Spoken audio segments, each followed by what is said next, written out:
Hi everyone. I am the director of, in real terms, the specialised software and tools that enable the operation of our business as a collecting institution and the staff which create the digital records, digital objects at our institution. First off, however, I would like to acknowledge the traditional owners of not just our land here, but the whole country throughout Australia, and their continued connection to that land, the culture and their community. And we, as an organisation in total, continue to, as Parashift indicated, pay respect to not only their existence but their wisdom. Those of you who do not know us that well, some of you do, some of you don't, we were established in the early 60s. The idea was to collect information relating to Aboriginal and Torres Strait Islander culture, tradition, languages. We have become a keeping place in the traditional sense for that information, and we hold and preserve a very broad range of objects.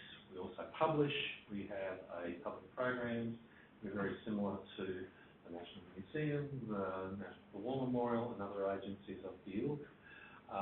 However, we are focused very much on one subject, and that's Aboriginal and Torres Strait Islanders. We're a small agency. We've got 1 million or so collection objects. Totals out, if you want to include all of the pages, around about 10 or 11 million page equivalents in our collection. We are growing at about 200 terabytes a year. The collections are continuously growing. They are dynamic. Curiously, as a cultural agency, we have almost nothing that either belongs to us directly or is generally open access. Most objects require the agreement of the originating collector or community in order for us to make them available to a third party. Most of it's old. Most of it is audio-visual material for which there are no playback devices currently made, no engineers who have less grey in their hair than me, and the spare parts you can't just walk down to Dick Smith, whoops, he's closed now. You can't walk down to, let's say Candy, that's too awesome. Can't pick up the phone and ring Sony and say, can you fix this 1960 tape deck, because they no longer carry the parts either. Our clients are all over the world, but literally all over the country. And as mentioned earlier, the digital by default transition 2020, we have moved on to this process about a year ago, so we're in advance of the 2020 implementation, partly due to the fact that we needed and knew we needed a method of handling those digital objects, those digital assets, in a way that gave us efficiencies and productivity and make them easily discoverable. Before starting the procurement, we went through a 12-month process where my team went through and spoke to every single staff business unit. And I mean that down to the fact where there may be one person doing one job, that's a business unit perhaps, or it may be a staff of 10 with the same task. So we would speak to our digitisers, to our curators, to our research team, to our corporate services team, found out what their process was, and in technical terms, I suppose, we swim-laid it. We drew a pretty diagram. We said it starts here, it finishes here, and there's all this stuff in the middle. That's what we need controls for. We then launched a two-part process. We went out to industry and said, we don't know what you guys have got out there. Tell us what you can provide to us answer these solutions. Once we saw the proposals, we then made a definitive functional requirement list and we went back out to a select tender. We actually invited submissions from over 250 organisations worldwide. I'm a member of the Denbow organisation, the Digital Asset Management Association worldwide. We took their mailing list and we sent an invitation to every single 272 companies on that list at the head office level.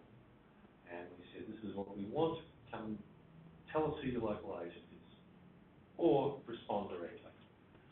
We ended up with 21 submissions, mostly major players within that industry and mostly based in Australia. There were only 2 exceptions, one from France, one from somewhere in the Cayman Islands, who we think actually had a product, but it was rubbish being job because it was $47 a month with best in the world. That literally was their submission. Literally. It was an email. But because they submitted it formally to the RFI site, we had to actually consider it for all 10 seconds. Then we narrowed that down to around 12 organisations. We gave them a real-life scenario of what we needed, and we said, show us how your product works. We chose Parashift in the end and Alfresco because Parashift reflected a very strong reconciliation action plan, and I mean very strong. One of the strongest we've ever seen as an organisation that deals with reconciliation plans, and very much a pleasing thing to see. We did not ask for that in advance. That was done by several vendors, but particularly Parashift. It's in use by some of the other agencies within the sector. We wanted both records management and asset management, and hopefully in the same product. That was a bit special. Some people actually chose not to submit a solution because of that single reason. Parashift and Alfresco both showed us a demonstration of how it would work with our materials in our system. And surprisingly, this gentleman changed the goalposts in mid-flight in the presentation when one of our staff said, what about? And he went, oh yeah, we can do that. So we were kind of impressed. Like most of us had jaws on the floor about that point. We liked the proposal from methodology. It fitted with our idea of working with things, and post the implementation, as in we're in the middle of it, every time we throw a handball at this guy here or that or Henry, we get a response like, you're kidding, right? And no, oh, all right, we'll see what we can do. This is our official press release statement. It's actually absolutely and totally accurate. One of the things that we sort of gloss over because it's sort of in the libraries world, we have a product called Onyx, and it's a library catalogue system. About 4 years ago, Onyx discovered XML. Gives you an idea of the technology level that library systems tend to work with. So as a result, integrating in any way with our collection system is extremely difficult. And I'm glad to say we have an integration. It really is an amazing, even the US arm of Onyx have been looking at this going, that's really clever. We like this. So there's some conversations to have with the local regional manager. We're rolling this out now. Our executive went live on records management last week. And so far, our executives this morning, in fact, said, yeah, I like it, I'm using the dashboard, it's working for me. I like this, and this, and it's like, oh my God.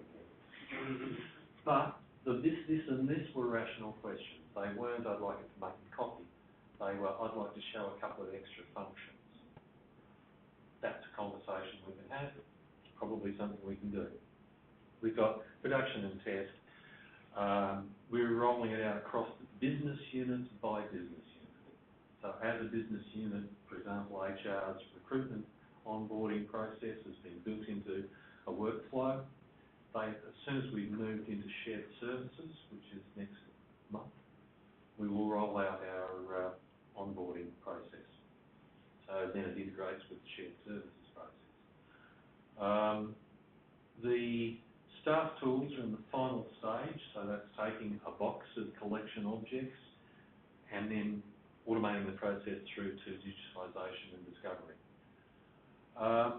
I guess if you've ever worked in collections of any sort, you realise that a lot of the time there's a bunch of books, there's a bunch of file databases, some Excel spreadsheets, a box of paper that describes what's in that stuff. And what we're doing is bringing all of those into the one place and then making that searchable internally and then reporting where possible. Remember, I say most things are not accessible without permission. Where it is possible to make those discoverable externally, make that also discoverable externally. And we hope to make that completely functional by somewhere here. Generally speaking, we think we're going to have stage 1 absolutely operational June 30. We think there's probably another 6 months to a year for refinements and further enhancements that we've got planned, including allowing the community elders to directly reach into the system and control the metadata and the access conditions. One of our big hopes. This is not a terribly informative image, but you'll see here you've got an indicator that says there's a restriction. You'll notice there's no thumbnail because there's a restriction on a cultural level to whatever that image may be. This, as a principle, that runs through all the collection objects, and then we're talking, at the moment, 3.5 million collection objects in the digital asset side, and that'll go up to around 10.7 million over the next 5 years. I mentioned that some things were more fragile and getting more fragile. One of the aspects is if you've got a piece of magnetic tape and you've got a piece of film, the film is probably not going to fall to bits as quickly as the magnetic tape will. And we've got an ability to identify the priorities of how rapidly or how urgently we have to deal with it. Is it urgent because someone wants it? Is it urgent because it's collapsing? Is it, well, kind of nice if we had it, but there's no actual urgency to it whatsoever? We can adjust those so the curators and the assessors can give it a value. And dynamically, if they reassess an object and all of a sudden we find out, gee, it smells vinegary, it's deteriorating, we have to push that up the list, it pushes itself up the priority queue so that the digitisation staff don't have to think about this one before that one. It comes up in their task window. And it does so without any interaction from the curator because they can be completely separated and they may have made an assessment last year and it's now got to the point where the digitisation officer has to work on it. That was a really quick overview. So have you got any questions that might make a bit of sense? Because whilst we use Alfresco as a very basic framework, it's the integration and the customisation of the tools to what we needed is what you just saw. So that prioritisation is not a standard out-of-the-box thing. That's something that's been built. The rights, copyright and cultural rights, intellectual property, IDIC, all 4 of these things are built into it as separate concepts. So something can be copyrighted and not at all restricted. Something can be highly restricted and have no copyright. Something can have an intellectual property requirement as an indigenous object, but none of the other things apply to it. And that's all built into it. Again, customisation, not shrink wrap. Any questions? And please come and see me. How many workflows did you end up deploying? Did you deploy currently? No. Deploying, currently we've only got about 7. Okay. That's... All right, I'll answer this one. Go for it. Okay. When you get... Here's a slide, a piece of 35mm film. We're going to digitise it. Now, it's pretty much the same as all the other 35mm bits of film. You would think you just build one workflow that would cover it. But is that a piece of colour film? Is it a piece of black and white film? Is it decaying? Does it need treatment? is this particular film culturally restricted? Is this particular film damaged? Rather than have one workflow, we went with a metadata workflow. So the metadata that describes this object says its colour, it is not particularly good condition, it is restricted, it requires a female operator. These things define the workflow, not the fact that it's a piece of 35mm film. So the correct answer is we've got about 3.3 million workflows that are structured around a handful of processes. So those workflows are very much object specific. The process is the process as defined by our technical standards, best practice worldwide, and archival practice. So those are also interwoven into it as structural concepts. But how many workflows? As many as there are objects, because each object has the possibility of being a degree of uniqueness that separates it from every other object. And that could be for a simpler reason of it's mine. Not because it's someone else's or not because it looks like the one next to it. This is my piece of film. Therefore, I treat it differently to Auntie Jane's piece of film. And again, men's, women's businesses, whole lot of complexity. Yeah. And this came out of these guys as a concept. We were thinking, yeah, process, methodology, swim lanes. No, this would have meant we would have had 3 million iterations of a process, as opposed to one iteration of one metadata function. Any other questions for Mark? I want to thank you, Mark, for that presentation. Absolutely enjoyed it.